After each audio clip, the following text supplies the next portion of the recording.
UP Ghaziabad खोड़ा colony में जीवन स्पर्श हॉस्पिटल का उद्घाटन किया गया।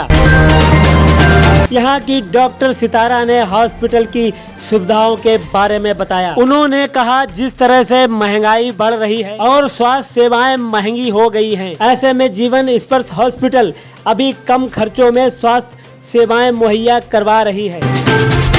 देखिए हमारे संवाददाता मोहम्मद यूसुफ की एक खास रिपोर्ट। BBC 24/7 न्यूज, खोड़ा कॉलोनी, गाजियाबाद, उत्तर प्रदेश।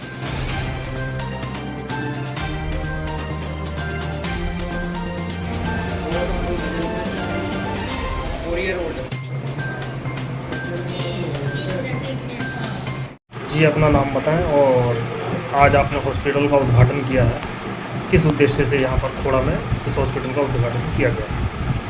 मैं डॉक्टर सितारा खातून, सभी देशवासियों को नमस्कार।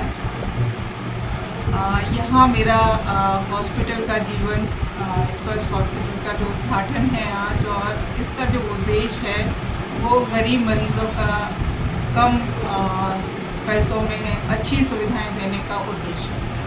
अच्छा, जैसा कि आप एक स्त्री रोग विशेषज्ञ भी हैं, तो स्त्रियों में आजकल किन गंभीर समस्याओं की संबंधित जो बीमारी सामने आ रही है उसके बारे में आप बताएं। सबसे ज़्यादा जो आजकल लेडीज़ पेशेंट में प्रॉब्लम्स हैं वो है इनफर्टिलिटी का, बांझपन का है, जो मेन प्रॉब्लम है हमारे समाज में। जिनको बच्चे नहीं होते हैं, परेशान महिलाएं हैं, उनके लिए हमारे यहाँ IVF की सुविधा उपलब्ध है। इसमें एक सीट है जो हर सेंटर पे नहीं होती है, वो हमारे यहाँ सुविधा उपलब्ध है इसके लिए, और सभी महिलाओं का जो है वो इलाज किया जाता है। अच्छा, और इस हॉस्पिटल में क्या क्या सुविधाएं दी गई हैं?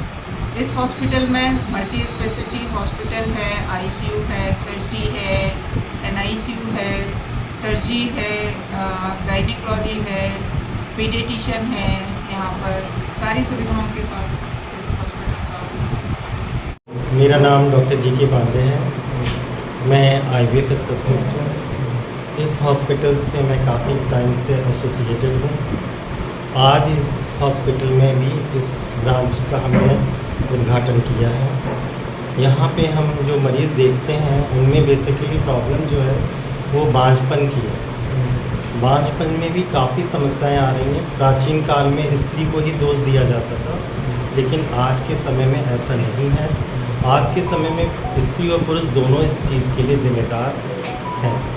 तो पहले तो हम यहाँ पे स्त्रियों के बांझपन की जांच करते हैं, उसमें देखते हैं कि क्या बीमारी है, कैसे उसको हम बच्चे के लिए कोशिश करवा सकते हैं। जब हमें लगता है कि उसकी नलों में अवरुद्ध है, ट्यूब बंद है, तो फिर हम इलाज से नहीं बच्चा हो सकता है, तो हम उसके लिए फिर उसको IVF टेक्निक के लिए ले जाते हैं। IVF एक ऐसी टेक्निक है जिसमें अगर नलें बंद होती हैं तो बच्चे की संभावना अपने आप नहीं होती है। इसमें हम स्त्री के अंडे बाहर निकाल करके, हमारे पास मशीनें होती हैं, IVF की पूरी लैब है, और उसके अंदर हम बच्चे को निषेचित करके 3-4 दिन का भ्रूण बना करके वो बच्चेदानी में प्रत्यारोपित कर देते हैं। इससे उसमें बच्चे होने की संभावना हो जाती है। क्या पुरुषों में भी इससे संबंधित? हाँ, जिन पुरुषों में शुक्राणुओं की कमी है उनके लिए हम IVF से एक सुपीरियर टेक्निक है जिसको हम ICSI कहते हैं, वो यूज़ करते हैं। उसमें अगर बहुत कम स्पर्म्स हैं, 4 या 5 ही हैं या 1 या 2, उन स्पर्म्स को भी हम छांट लेते हैं और अंडे के अंदर इंजेक्शन के द्वारा इंजेक्ट कर देते हैं। तो इस तकनीक के द्वारा जिन पुरुषों में बहुत कमी है उनमें हम ICSI करते हैं।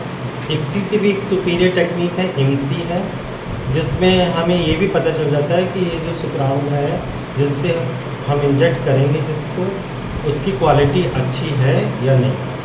और जिनमें स्त्रियों में जब ज़्यादा भ्रूण बन जाते हैं तो उसको हम फ्रीज़ भी कर लेते हैं, या कोई प्रॉब्लम है तो फ्रीज़ कर लेते हैं। जब हमें ज़रूरत पड़ती है तो उसके हम ये भ्रूण दोबारा भी प्रत्यारोपित कर सकते हैं। तो इससे इसमें IVF का भी खर्चा दोबारा करने में काफ़ी कम आता है। अच्छा, ये और बताएं कि क्या इस अस्पताल में किन किन चीज़ों की सुविधाएं दी गई हैं?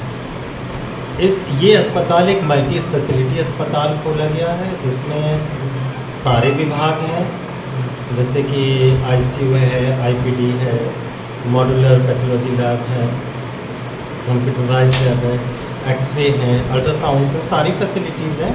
लेकिन गायनी डिपार्टमेंट है, आई स्पेशलिस्ट है, और बेसिकली हमने मतलब जो फोकस किया है वो यहाँ पे गायनी और इनफर्टिलिटी और आईवीएफ डिपार्टमेंट पे ज़्यादा फोकस किया है। ठीक है, थैंक यू।